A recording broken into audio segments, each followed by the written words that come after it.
Hi everyone, Carter Krishnaiyer here, Beyond the Boundary. Hope everyone is doing well and recovered from what was an incredible T20 World Cup that just concluded a little over 2 weeks ago. We're back at it. My colleague Ed Borth will join me periodically in the next several weeks and months on podcasts and videos. And wanted to set the stage for what should be, and by the way, this is Lily. I think y'all haven't met Lily before. You've met Daisy, who is, thank you for the well wishes I've gotten on her. She's recovering. She's not out of the woods yet, but she's in a pretty intensive kidney treatment now, and hopefully she can pull out of this condition she's in. So I do appreciate all the well wishes we've gotten for those of you out there when I said, hey, Daisy, who you guys got to know so well during the T20 World Cup, is suffering from a major kidney incident. So the IPL is back for season 19. Now, my very first experience with T20 cricket was in the IPL's inaugural season in 2008. I go to India to visit family May of 2008. I don't understand the T20 format. What is this? Limited overs cricket? I mean, I knew about limited overs cricket. I did not know necessarily. It took me being in India for 4 weeks that May before I went on to England to cover the U.S. men's national team of football, soccer, playing friendlies in England and in Spain prior to the Euro 2008 tournament, which of course the United States was not in, but Spain ended up winning. But I was in India for 4 weeks before I went to do my professional duties covering soccer, and learned, hey, this T20 thing, this limited overs cricket that I had not been necessarily a huge fan of, it's not bad. It's actually kind of exciting, and you can fit it in short television windows. Wow, this is a whole new world.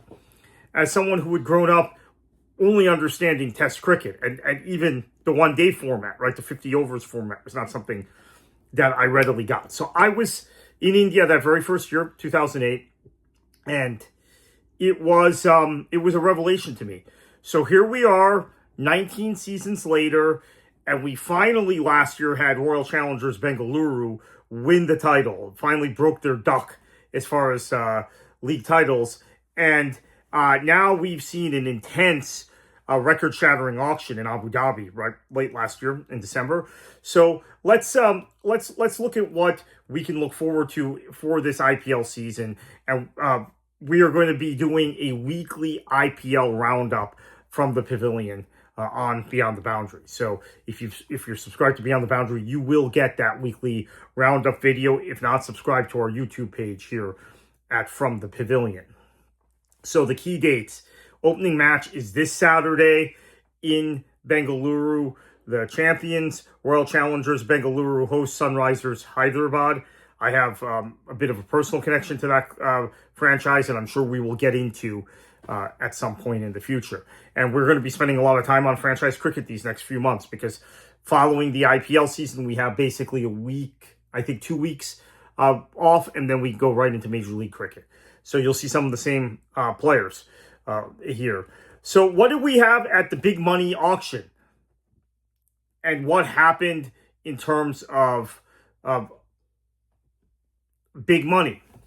Well, for me, the big signing of the auction wasn't the biggest money signing, although it was the most expensive foreign player, overseas player signing, was Cameron Green going to Kolkata Knight Riders. And I think when you look at that signing, and then Patarana, who is an uncapped Indian player, but a key death bowler, you are looking at KKR really kind of going for it, I think, in their rebuild. And they've got an interesting side. We're not going to preview all the teams here. I do want to kind of dive into Mumbai Indians, why they're my favorites, talk about their personnel a bit in this video, but we're not going to go club by club.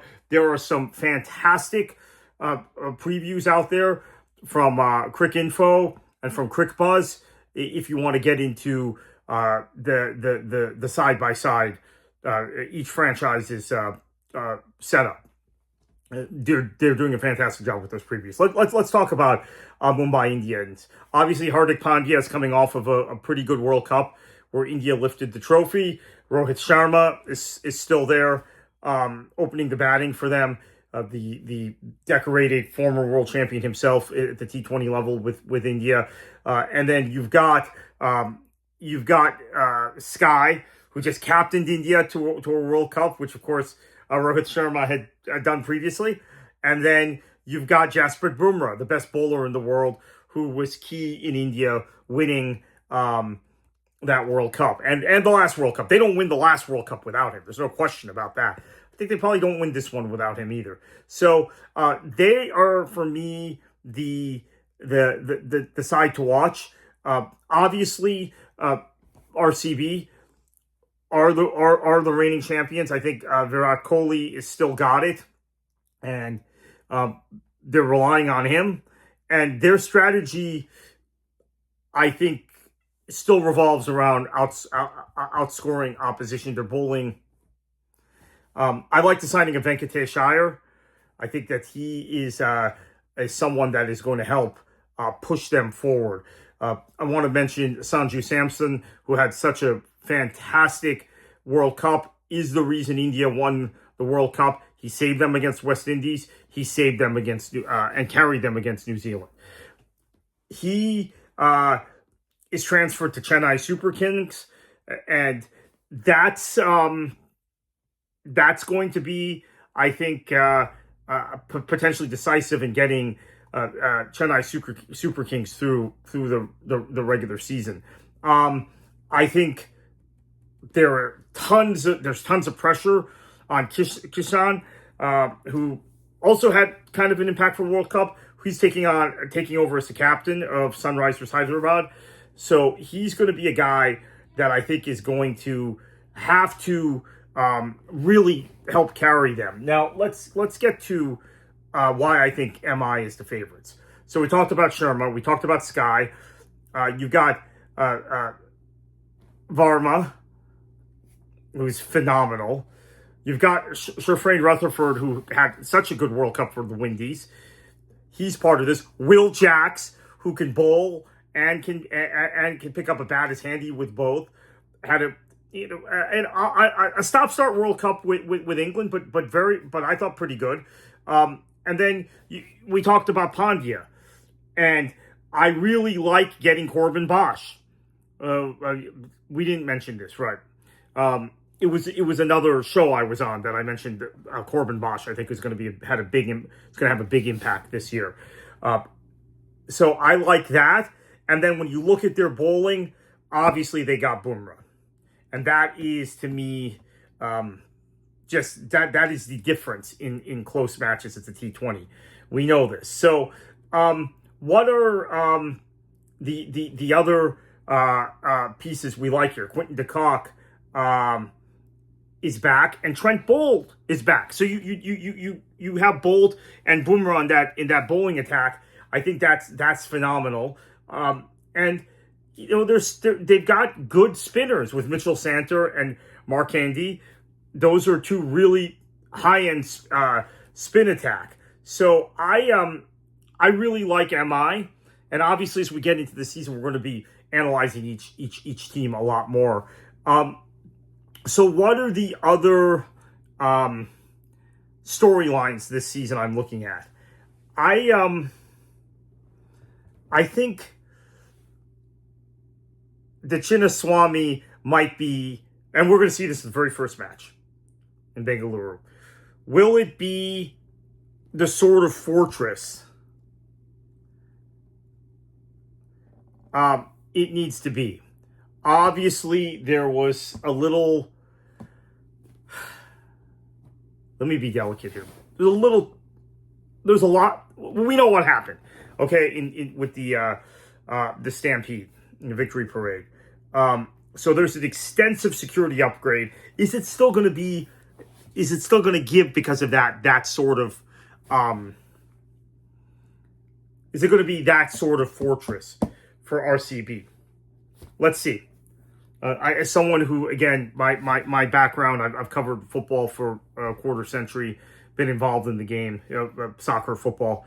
I I know about security and stadium details and perimeters and how that goes, and sometimes it has an impact. So let's find out about that. Sunrisers Hyderabad. We talked about the Kishan signing. I think that's to me pretty a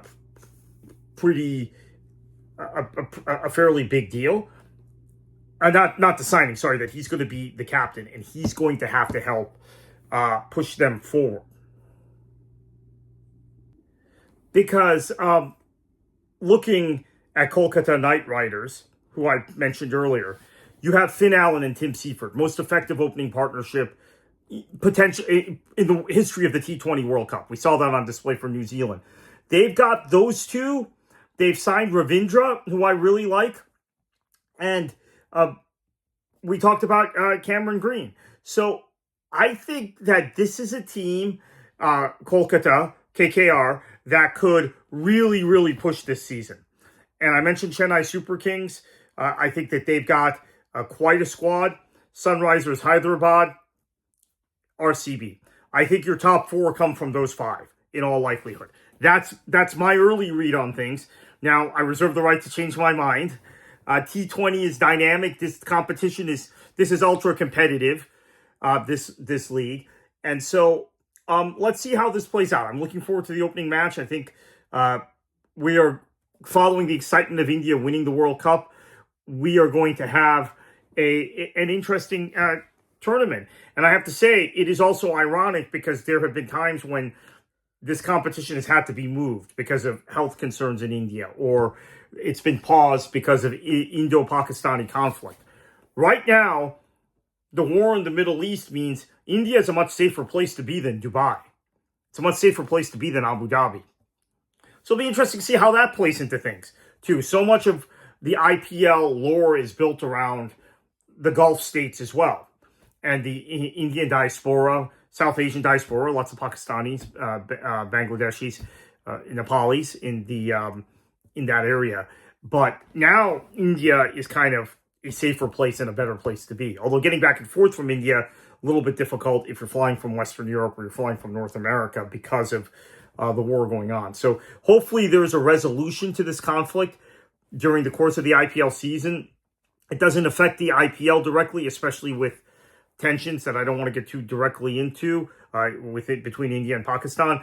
But we just had a ceasefire between Pakistan and Afghanistan in a war that many people outside South Asia didn't realize was going on because of the other war in the Middle East. But pretty dangerous situation between Afghanistan and Pakistan, former allies. So that we want cricket. We know cricket doesn't exist in a vacuum. Boy, we're reminded about that all the time, and how geopolitics, and particularly geopolitics involving India, affects cricket. But hopefully, with the Afghan-Pakistani conflict ceasefire, I don't know if it holds, but let's hope it does. And maybe the war in the Middle East winds down. We can hope. We will have all focus on cricket for the IPL season. So the plan for IPL Weekly from the Pavilion is that we will bring it to you probably every Tuesday. I'm in the States. I'm going to give it from an American perspective, give my recaps and my thoughts from an American perspective. But I basically try and get it out Tuesday, India time if we can, but certainly by Tuesday, U.S. time. So for the team we have it from the Pavilion and Beyond the Boundary, I'm Kartik Krishnaiyer. We will see you next week on IPL Weekly. And we will have continued coverage of all cricket at Beyond the Boundary, which you can find the Beyond the Boundary newsletter at beyondthe90.net, and then look for the Beyond the Boundary tab, and on our YouTube page, which is from the Pavilion.